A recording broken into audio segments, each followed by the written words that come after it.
It was a night soaked in silence, a kind of silence that weighed heavily on the old air of Marlowe Street, where the houses sagged with age and the trees leaned as if trying to whisper secrets into cracked windows. On the edge of the street stood an abandoned Victorian home with ivy strangling its walls, shattered shutters swaying loosely in the breeze, and an aura so cold that even the neighborhood children refused to toss their balls near it. They said a little girl named Lucy once lived there. They said she had disappeared without a trace on a stormy October night, her voice still echoing in the halls when the wind grew restless. Adults dismissed it as childish folklore, but in the quiet hours, when the sky was bruised purple and streetlights flickered, anyone passing by swore they could hear a faint, drawn-out greeting. "Hello, Lucy," as if the house itself remembered her. Emily Carter, a 24-year-old college dropout searching for direction in life, never believed in ghosts or curses. She had always prided herself on being pragmatic, rooted in logic. But when her grandmother's estate lawyer called to inform her that the decrepit house at the end of Marlowe Street had been passed down to her, curiosity tugged at her like invisible strings. She packed her car, drove the 3 hours into the countryside, and arrived at twilight when the house loomed against the dying sun like a silhouette of grief. The keys trembled in her hand as she stepped inside, the door groaning open as if exhaling decades of secrets. The air was stale, laced with mildew and dust, yet beneath it lingered the faint sweetness of lilacs, a perfume so out of place it felt freshly laid. Emily brushed it off, exploring room after room where wallpaper peeled like rotting skin and furniture crouched beneath white sheets. She found an old rocking horse in the upstairs bedroom, its paint chipped, one eye missing, and beside it, a tiny wooden music box shaped like a carousel. When she twisted its handle, a lullaby trickled out, haunting, fragile, and too loud for a house that had been empty for 30 years. That night, sleep was impossible. Every creak of the floorboards seemed deliberate, every sigh of the wind too close to a whisper. At exactly 3:07 a.m., Emily woke to the sound of small feet pattering down the hallway outside her room. Her heart slammed against her ribs as she slowly pushed open the door.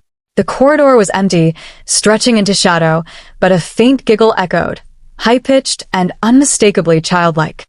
Lucy. The name slipped out before she could stop it, the syllables heavy with dread. And then, from the darkness, came the reply, soft, distorted, like a broken record. Hello, Lucy. The days blurred into unease.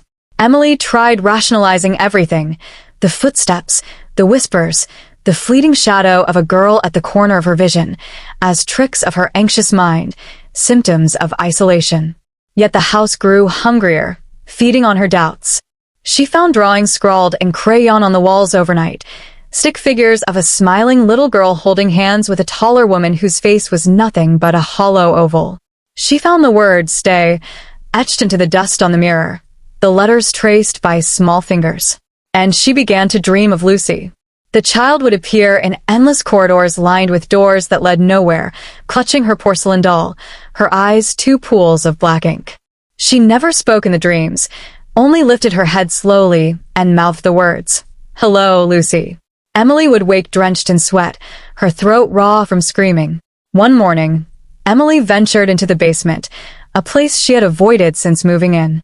The air was icy, and the walls were damp with veins of mold. She discovered boxes filled with old newspapers, brittle photographs, and a leather-bound diary belonging to Margaret Whitmore, her grandmother. The entries spoke of Lucy, the daughter of a maid who worked in the house long ago. Lucy was said to be quiet, withdrawn, often whispering to herself in corners, as though conversing with someone unseen. Then came the storm of October 12th, the last night Lucy was seen alive. Margaret wrote of hearing screams in the walls, of shadows bending where no light fell. The house wants her. One entry read, "And if I resist, it will take me too." The final page ended with 4 chilling words, "It knows my name." By then, Emily could no longer deny it. The house was alive, and Lucy was its voice. Each night, the child's presence grew stronger, closer. Sometimes Emily would catch her reflection in the mirror bending into a grin she herself did not make. Sometimes she'd hear her own voice whispering from another room. The boundary between self and specter thinned until Emily felt Lucy inside her head, tugging at her thoughts, urging her to play. On the seventh night, Emily woke to find the music box spinning on its own, the carousel rotating without touch.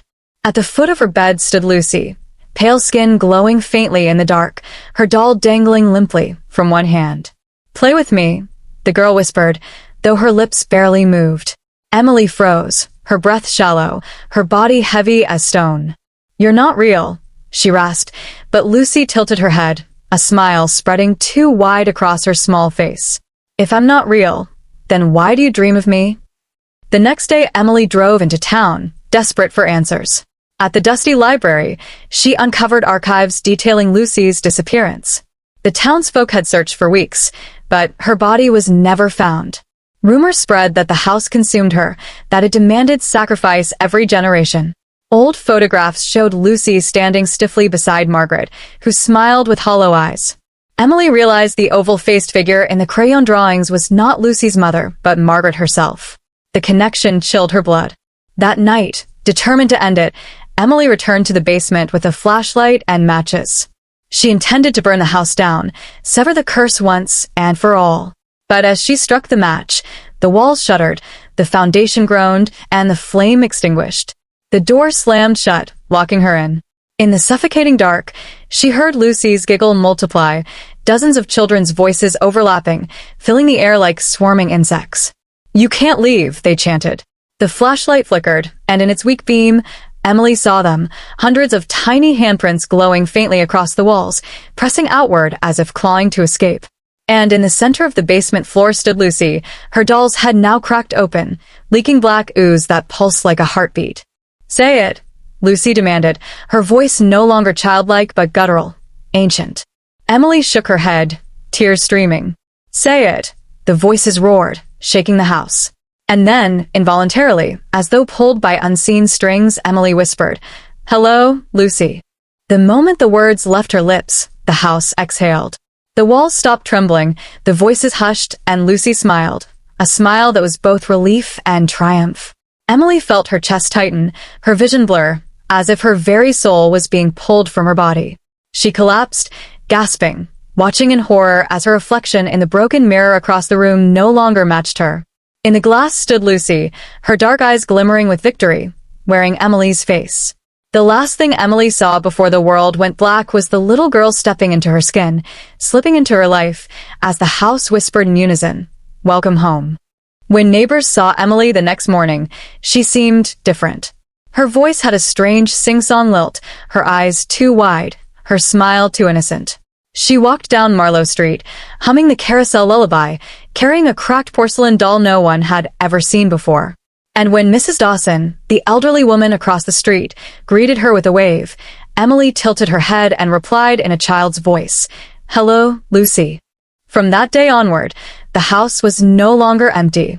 Its windows gleamed at night as though lit from within, shadows playing in its rooms though no one entered. And whenever the wind blew through Marlowe Street, it carried the faint giggle of a little girl, echoing endlessly, calling out to anyone foolish enough to listen, "Hello, Lucy."